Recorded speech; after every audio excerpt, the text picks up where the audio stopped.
অর্থ উপদেষ্টা তাদের পারফরমেন্স ভালো না। তারা শেয়ার বাজারের উন্নতি তো দূরের কথা, অবনতির চরমে চলে গিয়েছে। বাংলার ইতিহাসে সর্বোচ্চ নিম্নে চলে গেছে শেয়ার বাজার।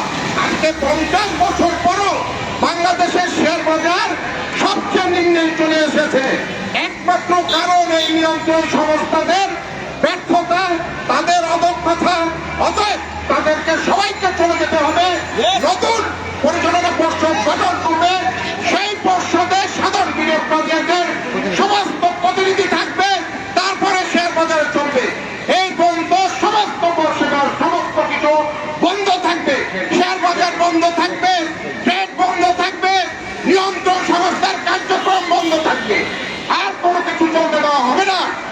আবু, মাকসুদ, মমিনুল, গম, তোমরা সবাই পদত্যাগ করো। পদত্যাগ করে তোমরা সাধারণ বিনিয়োগকারীদের সহ তোমরা আবার পরিচালনায় নামো। তোমরা ব্যর্থ। তোমরা সাধারণ বিনিয়োগকারীদের কাছ থেকে তোমরা সাহায্য নাও, সহযোগিতা নাও, নিয়ে বাজারকে উন্নত করো। না হলে তোমরা পারবা না। তোমরা পারো নাই। তোমরা আজকে গত 8 মাসে 9 মাসে শেয়ার বাজারের যে অবনতি হয়েছে তা বিগত 20 বছরে হয়নি। তোমাদের পারফরমেন্স কোথায় তোমরা চিন্তা করে দেখো। তাই তোমরা অনেক বিলম্বে সবাই তোমাদের পথ থেকে পদত্যাগ করো। এই আমাদের সাধারণ বিনিয়োগকারীদের সবার এক দাবি, তোমরা সবাই পদত্যাগ করো। পদত্যাগ করে সাধারণ বিনিয়োগকারীদের নিয়ে নতুন পরিচালনা পর্ষদ করে শেয়ার বাজার চালাও, শেয়ার বাজারের সুশাসন প্রতিষ্ঠা করো। আমরা চাই না কালকে শেয়ার বাজার ভালো হয়ে যাবে। আমরা চাই আমাদের সাধারণ বিনিয়োগকারীদের হিস্সা, আমরা তাদের সুশাসন, আর কিছু চাই না। আমরা পারে নাই, মাকসুদ পারে নাই। মাকসুদ ইকুইটিকে নেগেটিভ করে বাজারটাকে ধ্বংস করে দিয়েছে। এই প্রথম কারণে সে এই বাজারটাকে ধ্বংস করছে নেগেটিভ ইকুইটির মাধ্যমে, এবং তার কিছু অলিগার্ড শ্রেণী আছে, তাদের মাধ্যমে সে ইচ্ছাকৃতভাবে দর পতন ঘটিয়ে বাজার থেকে ক্যাপিটাল উল্টো করে নিয়ে গেছে। এইভাবে বাজারটাকে ধ্বংস করা হয়েছে। এই বাজারকে সঠিক পথে নিতে হলে সাধারণ বিনিয়োগকারীর প্রতিনিধি সহকারে তোমাকে চালাতে হবে। তুমি পারবা না, তুমি পারো নাই, তুমি পারবা না, তুমি পদত্যাগ করো। ধন্যবাদ।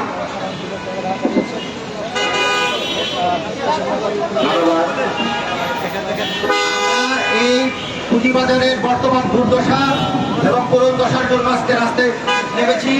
যতক্ষণ পর্যন্ত খন্দকার রাশেদ মাসুদ পদত্যাগ না করবেন, আবু আহমেদ সাহেবকে অপসারণ না করা হবে, ততক্ষণ পর্যন্ত ঢাকা ডিএসসি এবং সিএসসি কে অনুরোধ করবো আপনারা ট্রেড বন্ধ রাখেন। প্রতিদিনই আমাদের পুঁজি আমরা হারাচ্ছি, আপনারা অবিলম্বে ট্রেড বন্ধ করতে হবে। আর নইলে আমরা প্রত্যেকটা হাউসে তালা মেরে দেবো, ডিএসসি কে তালা মেরে দেবো, সিএসসি কে তালা মেরে দেবো। আপনারা অবিলম্বে ট্রেড বন্ধ করুন, এবং আবার আগামী রবিবার থেকেই ট্রেড বন্ধ। যে পর্যন্ত এই সংস্কার, এই অপসারণ তাদেরকে না করা হবে, সেই পর্যন্ত ট্রেড বন্ধ থাকবে। ট্রেড বন্ধ, ট্রেড বন্ধ।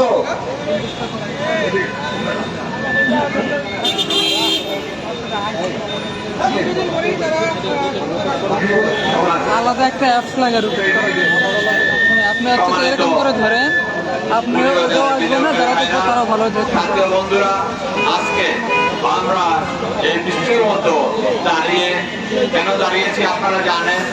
এই পুঁজিবাজার স্বৈরাচারী প্রেসিডেন্ট হাসিনার আমল থেকে যেভাবে এই বাজার থেকে আমাদেরকে সর্বশান্ত করে আমাদের সমস্ত এই দুটো রাষ্ট্র নিয়ে গিয়েছে। আমরা আশার মুখ বেঁধেছিলাম যে এই হাসিনার পতনের পর এই নতুন ভাবে এই অন্তর্বর্তী সরকারের আমলে এই বিনিয়োগকারীরা আশার বুক বেঁধে আবার বাজারমুখী হয়েছিল।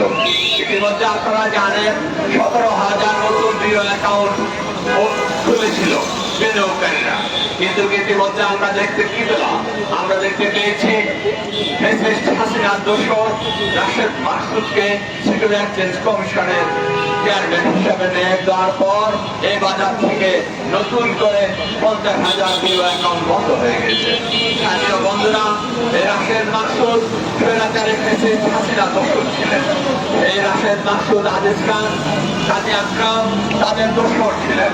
এই বাজার লুটেরার সাথে এই রাশেদ মাকসুদ জড়িত। আজকে আমরা কি দেখতে পেলাম? আজকে আমরা দেখতে পেলাম পুঁজিবাজারে ধারাবাহিক ভাবে পতন শুরু হয়েছে।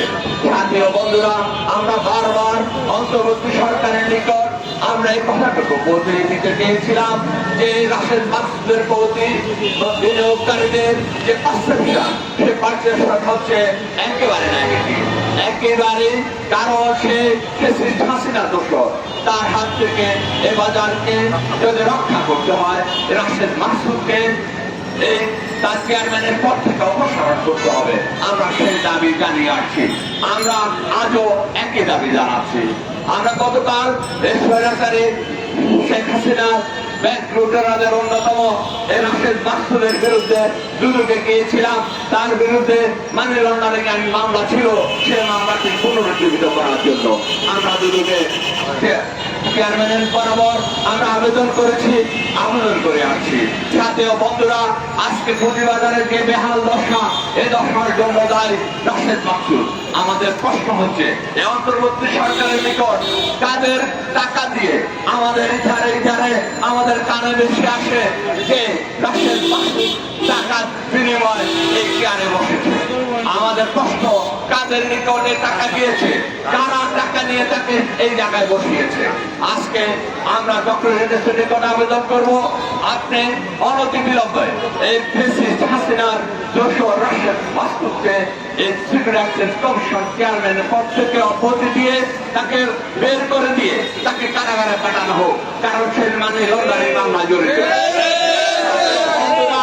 আজকে বিনিয়োগকারীরা আমরা এই সরকার সফলতা কামনা করি, কিন্তু বাধ্য করবেন না আমরা রাস্তায় আবার ব্লকেট দিয়ে রাস্তা অবরোধ করে একটা অস্থিতিশীল পরিবেশ যাতে বিনিয়োগকারীদের মাধ্যমে সৃষ্টি হয়, সেটা আমরা চাই না।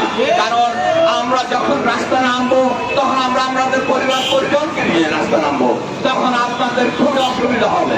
আমরা চাই না এই দেশে একটা অস্থিতিশীল পরিবেশ সৃষ্টি করতে। তাই অনতিবিলম্বে রাশেদ মাকসুদ আরেকজনকে বসিয়ে রেখেছে, অত্যন্ত একটা অথর্ব বুড়ো।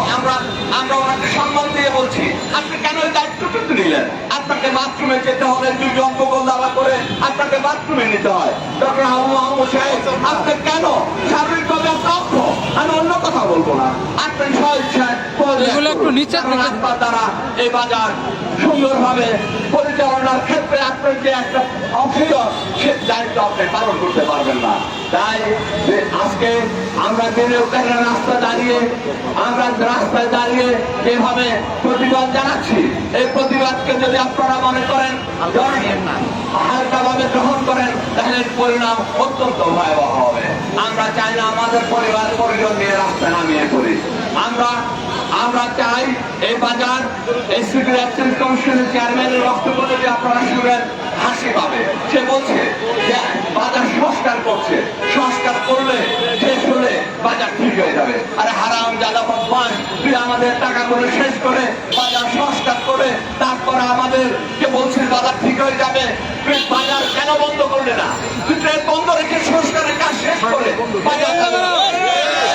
আজকের এই সমস্ত ভানুমতির খেল চলছে, সংস্কারের নামে বিভিন্ন নামে এই ভানুমতির খেল বন্ধ করতে হবে। বন্ধুরা, আমরা দাবি জানাচ্ছি, যদি তোমার এই বাজার রাশেদ মাকসুদকে পদ দেয়ার, তাকে অব্যাহতি, তাকে গ্রেফতার করা না পর্যন্ত তুমি বাজারটা বন্ধ রাখো। বাজার বন্ধ করে ট্রেন বন্ধ রাখার জন্য আমরা জোর দাবি জানাচ্ছি। আমি আমার বক্তব্য এখানে শেষ করছি, অন্যরাও বলবেন। আমি এখন ফরিদ ভাইকে ওনার বক্তব্য দেওয়ার জন্য অনুরোধ করছি।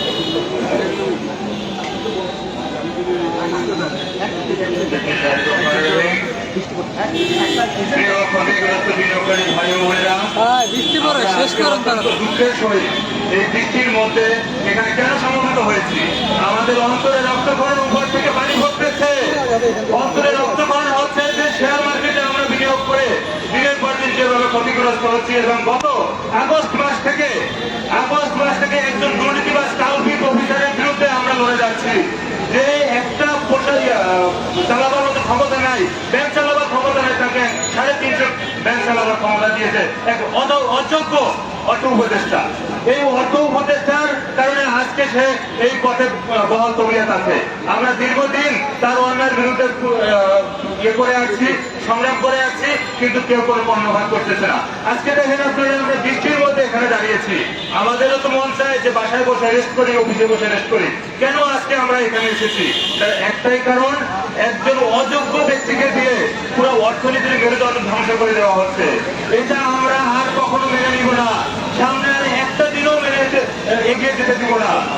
আমরা ডিবিএকে স্বাগত জানাচ্ছি। দীর্ঘদিন ডিবিএ আমাদের যে রক্তকরণ হচ্ছে এটার সাথে একমত ছিল কিনা জানি না, তবে ডিবিএর একটা জিনিসকে আমরা স্বাগত জানাচ্ছি।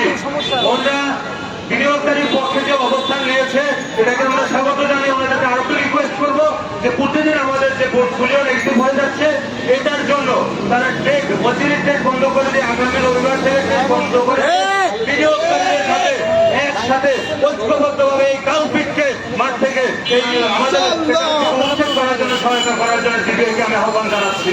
সেই সাথে যারা শুনছেন আমাদেরকে, সমস্ত বিনিয়োগকারী, সমস্ত স্টেক হোল্ডার, সমস্ত সিও এমডি যেখানে আছেন, আপনারা আর কিসের অপেক্ষা এখানে বসে আছেন? আপনাদের আর কি অপেক্ষা করার সুযোগ আছে? আপনাদের কার কত অ্যাসেট আছে যে আপনারা খুব বড় অবস্থায় আছেন, ভালো অবস্থায় আছেন? আমার জানা মতে আপনারা ভালো নাই। আমরা যদি বৃষ্টিতে ভেসতে পারি, আমরা যদি রোদে পড়তে পারি, তাহলে আপনারা কিসের জন্য এখন এসির মধ্যে বসে আছেন? আপনারা অচিরেই আমাদের সাথে ঐক্যবদ্ধ আন্দোলনের একাত্মতা ঘোষণা করেন এবং আমরা এই দুর্নীতিবাজ অফিসারদেরকে স্বাধীন বাংলায় আর কখনো আমরা স্থান দিব না। আপনারা জানেন সমস্ত কোটার হাউস থেকে কি পরিমাণ লোক ছাঁটাই হচ্ছে, আপনাদের সবার জানা আছে। যে সকল ট্রেডার ভাইয়েরা আছেন যাদের আজকে চাকরিচ্যুত হচ্ছেন, তাদের পরিবারগুলো কোথায় দাঁড়াবে? আমি একটা